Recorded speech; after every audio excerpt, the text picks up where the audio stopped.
আজব দিনকাল মারা রাতের বেলা আমার সূর্যের হাত ধরে ভালোই স্টোরি লাগিয়েছেন বাবু। নিজেরা দেখো প্রত্যেকটা মেয়ে আলাদা। এই যে তার মার এত বড় মুখের কথা যে আমি দেখে শুনে ছেলের বিয়ে দিয়েছি, তোমার ছেলে প্রেম করে বিয়ে করেছে, এই তার প্রমাণ দিয়ে দিলাম।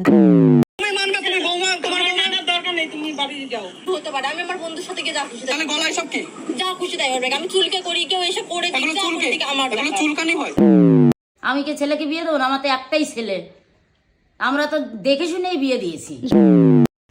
বন্ধুগণ কি খবর, আয়া করছি আরো একটা ব্যান্ড ধামাকা ভিডিওতে। আজ আমি এই ভিডিওতে সব প্রমাণ দেব, ধৈর্য ধরে বসো। তার আগে আমার স্টাইলে একটু রোস্ট, ছোট ছোট বাচ্চারা স্কিপ করে দাও, এই ভিডিওটা তোমাদের জন্য না। আর বড়রা কানে ইয়ারফোন করে না, বুঝে নিয়েছো? চলো ভিডিওটা শুরু করা যাক। মুখ তুলে দেখো না কে এসেছে। আরে উজ্জ্বল দা যে আবারও বিয়ে করে নিলে, আমাকে বললে না? আমার লাভ লস নেই, আমার লাইফটাই লস। আজকে পেলাম বলছি দাদা আজকে পেলাম বলতে বলতে দুবার হয়ে গেল। আমার কবে ঠিক আজকে হবে বলো তো? নতুন করে আবার বিয়ের সানাই বেজেছে। সানাই তো বাজবে, কারণ দাদা আমাদের একমাত্র ছেলে। আমি কে ছেলেকে বিয়ে দেবো না? আমার তো একটাই ছেলে। কাকিমা তোমার 5-10টা ছেলে নয়, একটা ছেলে। তোমার মনের মতো বৌমা না পেলে কিন্তু তুমি বারবার চেঞ্জ করবে। একটা চেঞ্জ করেছো আবার করবে, কিন্তু মনের মতো চাই কাকিমার। দেখো আমরা কথায় কথায় বলি বিয়ে কিন্তু একবারই হয়, কিন্তু ব্যাপারটা পুরো ভুল। এদের বিয়ে বছর বছর চেঞ্জ হয়। আচ্ছা তোমাদের কাছে এক কথা, ছেলেদের বিয়ে বেশি হয় না মেয়েদের? আমাদের আর ছাড়াছাড়ি হলো না, সম্পর্কটা টিকে গেল। দেখো ভাই কাকে কখন বিশ্বাস করব? 1 বছর যেতে না যেতেই আবার একটা বিয়ে। দেখো হতে পারে সিমে 1 মাসের রিচার্জ করে যেরকম 28 দিনে শেষ হয়ে যায়, এরা সারা জীবন বলে কিছু মাসেই শেষ হয়ে যায়। দেখো দাদা কিন্তু অনেক ভালো মানুষ, তার জন্য দাদা একজনের না ঠিক 2 জনের ভাত কাপড়ের দায়িত্ব নিয়েছে। আজকে পেলাম এবার আসি তুলিকাকে নিয়ে এসে, আসল অপরাধী তাকে তো আমি প্রমাণ করেই দেব। তার আগে একে নিয়ে একটু রোস্ট করা যাক। মানে দুদিনের পরিচয়ে বিয়ে, দুদিনের বার ফুলসজ্জার খাট তৈরি হয় না, আর দুদিনের বিয়ে। মানুষ ভাবে সময়ের সাথে সাথে আমি নাকি বদলে গেছি। বদলাও নেই তুমি, বদলেছে তোমার ভালোবাসা। কারণ তোমার ঘরে স্বামী থাকতেও তুমি যাও অন্যর সাথে। ভাই আমি একটা জেনুইন কথা বলবো, যেটা ফার্স্টে বললাম। দেখো কোনো ছেলে যদি ভাই সত্যি কথা বলে ক্যামেরার সামনে, কেউ বিশ্বাস করে না। ক্যামেরার সামনে কি অরিজিনাল রিয়াল, কিন্তু কেউ বিশ্বাস করে না। কিন্তু মেয়েরা ভাই একটু কেঁদে বা ক্যামেরার সামনে ভাই কিছু বললেও একটু দাঁড়াও, তোমরাও জেনে যাবে আসল দোষী কে। তা আমি প্রথমেই চলে আসবো তুলিকা, যেসব ভিডিও ইউটিউবে বা সোশ্যাল মিডিয়াতে আপলোড করেছে নিজের প্রমাণের জন্য, নিজেকে ভালো সাজাবার জন্য। পার্লারে গেছিলে না তুমি আর মিঠিদি? হ্যাঁ আমাকে সেদিনকে বলেছিল তুমি বাড়িতে আসবি আমার। ওদেরকে একটু ব্যাপারটা খুলেই বলি। যখন তুলিকা ওদের বাড়িতে বউ হয়েছিল, তখন মিথি আর তুলিকা নাকি কোথাও একটা সেলুনে গেছিল। উজ্জ্বলদা নাকি তুলিকার বান্ধবীকে ফোন করে, তখন ওকে ঘরে ডাকে। এটা পুরো প্রমাণ হলো ভাই, তোমাদেরকে একটু খুলে বোঝাই এরকম কিভাবে স্কিপ ভাবে লেখানো হয়।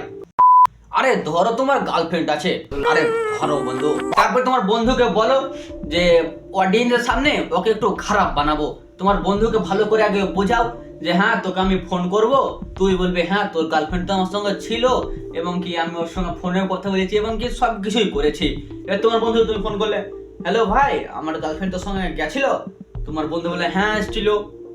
এবার ভাই স্ক্রিপ্ট লেখা ভাই এগুলো তো ভাই কোনো প্রুফের মধ্যে পারে না, এটা কোনো প্রমাণ হলো? প্লিজ আমাকে ক্ষমা করে দাও। ঠিক এইগুলো নাকি তুলিকার প্রমাণ। একের পর এক রমণীর হাত ধরে ভালোই স্টোরি লাগিয়েছেন বাবু। নিজেরাই দেখো প্রত্যেকটা মেয়ে আলাদা। এই যে তার মার এত বড় মুখের কথা যে আমি দেখে শুনে ছেলের বিয়ে দিয়েছি, তোমার ছেলে প্রেম করেই বিয়ে করেছে, এই প্রথম কথা তো এটা। ও যদি ওরকম ভাবেই চলতো তা সোশ্যাল মিডিয়াতে ওইসব জিনিস পাবলিশই করতো না। আর পরে রইলো ও নাকি ভালোবেসে বিয়ে করেছে, করতেই পারে, কারণ তোকে বিয়ে করেছিল, তুই তো বন্ধুর সাথে ওইসব করিস। তা তোকে ডিভোর্স না দিয়ে তোর সাথে সংসার করে কি পাবে ভাই ও? তুই যদি অন্য জায়গায় যাস তো ওর সঙ্গে বিয়ে করে তোর লাভ কি?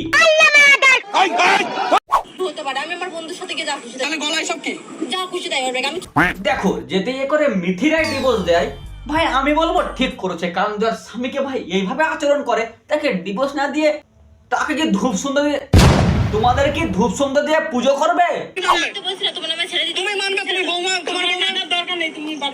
তোমরা যারা যারা বলছো মিথি আর উজ্জ্বল তুলিকাকে নাকি তাড়িয়ে দিয়েছে, দেখো তোমরা ধরো বিয়ে করেছো, তোমার বউ তোমাকে কিছু না জানিয়ে অন্য ছেলের সাথে ঘুরতে যাচ্ছে, তোমার ঘরে আসছে না, কখন তার পিসির বাড়ি মাসির বাড়ি যাচ্ছে, তুমি কি ওর সাথে সংসার করতে চাও না ওকে ডিভোর্স দেবে? তারপরে উজ্জ্বল একটা ভালো ছেলে বলে ওদের বাড়ি গিয়ে ওর মা বাবাকে এবং ওকেও বুঝিয়েছে।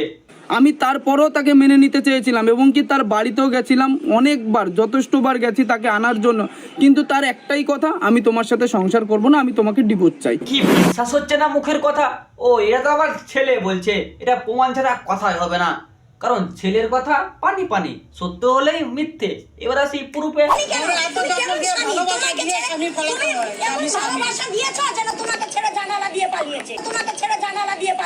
দেখো উজ্জ্বল যখন সব প্রমাণই দিয়ে দেয় যে গলায় তোর ওটা কি ছিল,